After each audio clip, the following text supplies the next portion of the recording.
Significant win, though, for Leeds in their plight to stay up this season. Moves them up to 15th in the table, 9 points ahead of Norwich City, who, of course, moved up to 18th after that victory against Everton. A victory that would be Rafa Benitez's final game in charge of the Toffees. He was sacked today.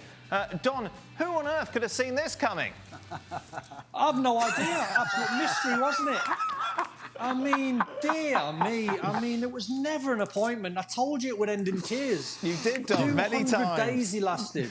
But it was obvious, Dan. I mean, it was so obvious. It was never going to work. And it wasn't anything to do, really, with the fact that he's managed Liverpool. That wasn't where I was going for. I've done it. I've played for Liverpool. I've played for Everton. So I wasn't leaning on, oh, that's the reason why he's going to get sacked. He's a defensive manager.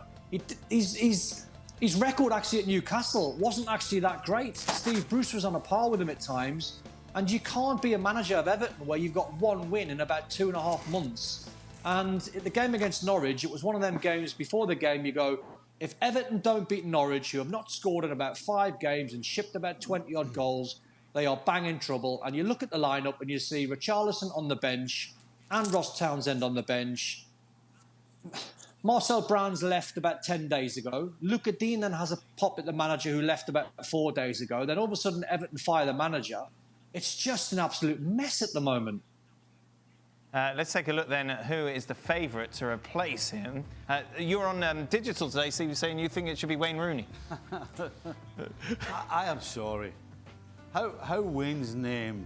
Well, I shouldn't say that. It's clear why. Because he played for Everton, legend of Everton.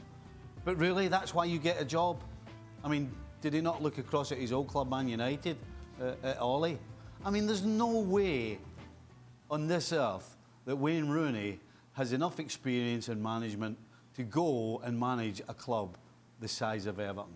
Absolutely zero. And I can tell you that from being in the same situation. Right. I managed myself for 6 months.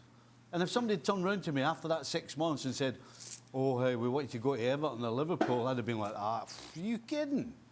I would have no chance. Wayne Rooney will have no chance. You struggle to manage yourself now, to be fair. Exactly, there you go. Don, who would you like to see in charge of your new team? Old team, sorry. There's only one man. There's only one man for me, Dan. It's Graham Potter. Now, I know everyone will say, why would he leave Brighton to go to Everton? I get that. But I get the feeling with Graham Potter, having watched the way he manages, the way he improves players, he wouldn't even have to spend too much at Everton to try and get Everton in the top 10.